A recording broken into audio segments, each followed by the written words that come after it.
Moving on to a slightly different context where my job is to inform you of some rules and regulations that apply to all our students and our college. The first one is about the student charter. Perth College has what's called a student charter, and it's kind of in two parts.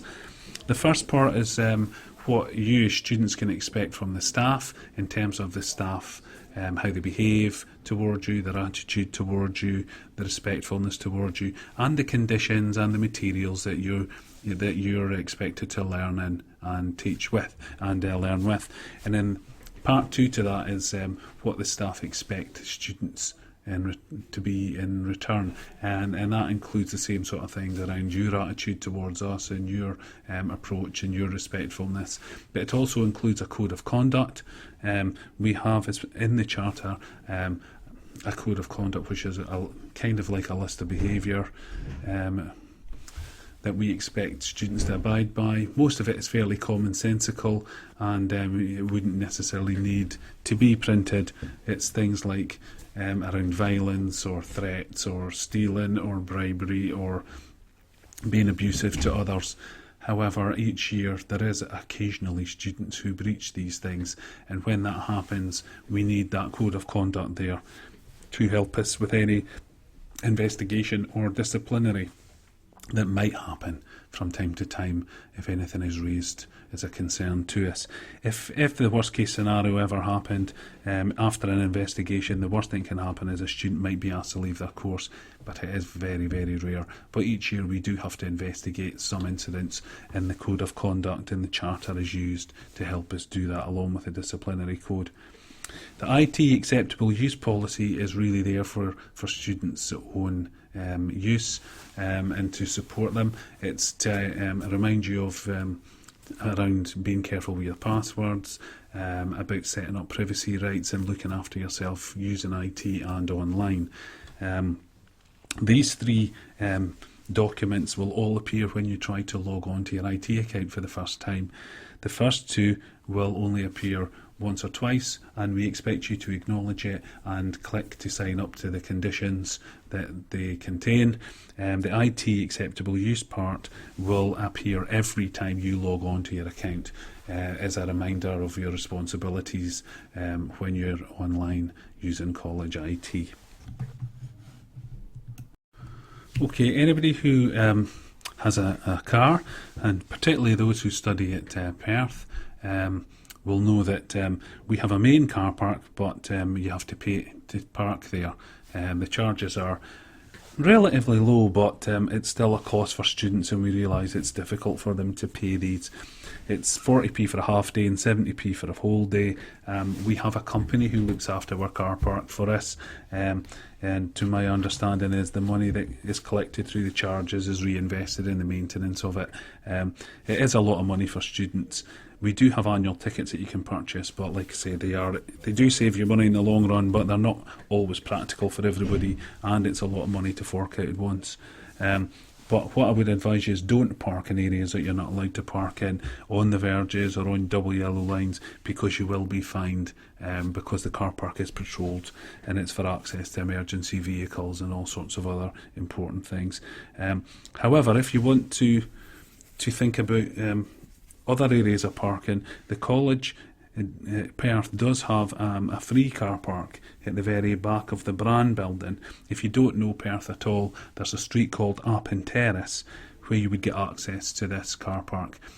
Although I say car park, it's really just a big field and open space that the college own and allow it to be used for parking. It's not surfaced or lined like the main car park. So if you are going to use it, and lots of staff and students do, I would advise you to slow down and be careful as you're coming in and out, because it's not the easiest of surfaces, and we won't be responsible for any damage to your car. But like I say, it's free, and lots of staff and students do use it every year, so it's just to let you know about that. Okay, for smokers, the college has got to try and cater for smokers and non-smokers, so we have what's called a managed smoking policy. So because we've got a beautiful big campus that, like if you've been in Perth, you'll see it's beautiful green trees and plenty of open spaces.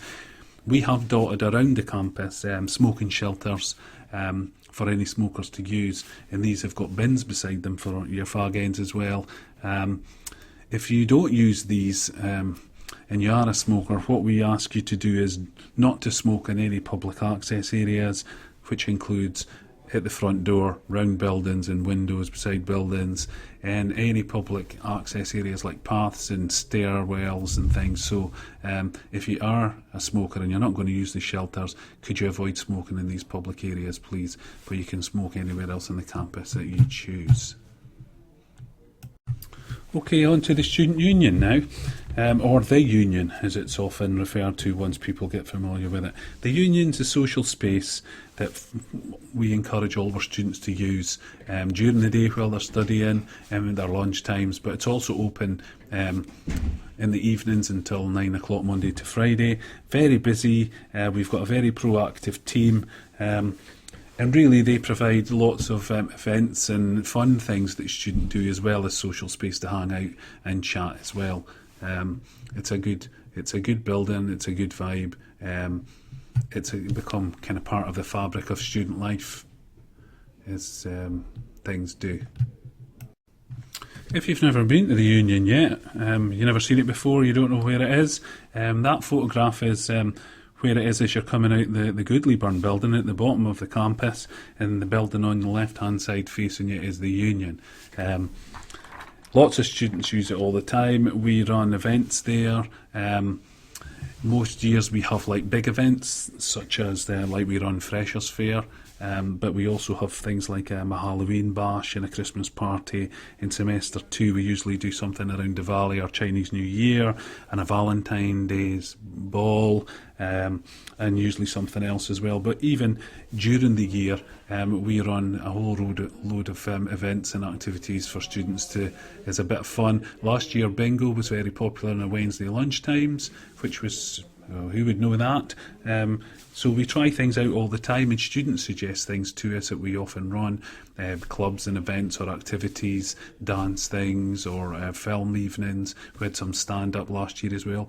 If you like music, there's always live performances and live music going on, because we have such a big music department and lots of degrees and courses in music. So if you enjoy that side of things, you'll probably enjoy the Union from time to time. One of the things the Student Union likes to do is to try and get as many students engaged in events and activities and in college life as possible, and they offer lots of volunteering opportunities as well. So whether you want to help out in college or out of college, or get involved in fundraising, anything around there, or just want to help out, Jane and Sam are the people to ask. They do a fantastic job and organise all sorts of things to help students and keep students active and have a nice union place.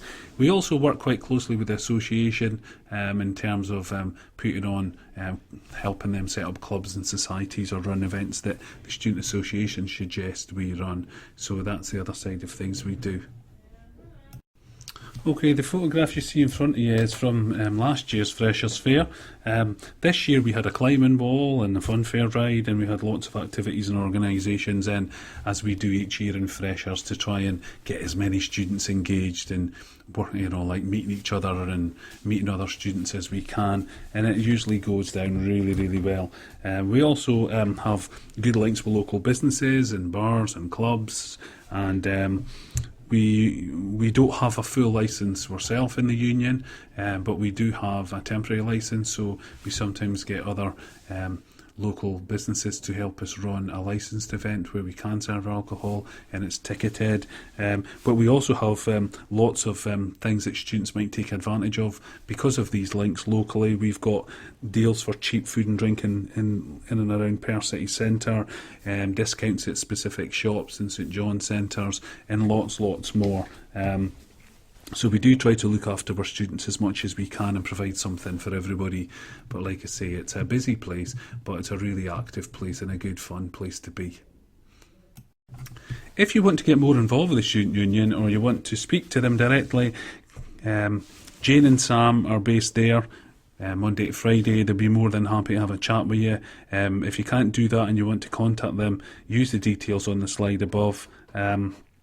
they're always interested in finding out ideas and suggestions from students and building up relationships between themselves and students to run different things and get feedback from them. So they'd be more than happy to talk or contact you.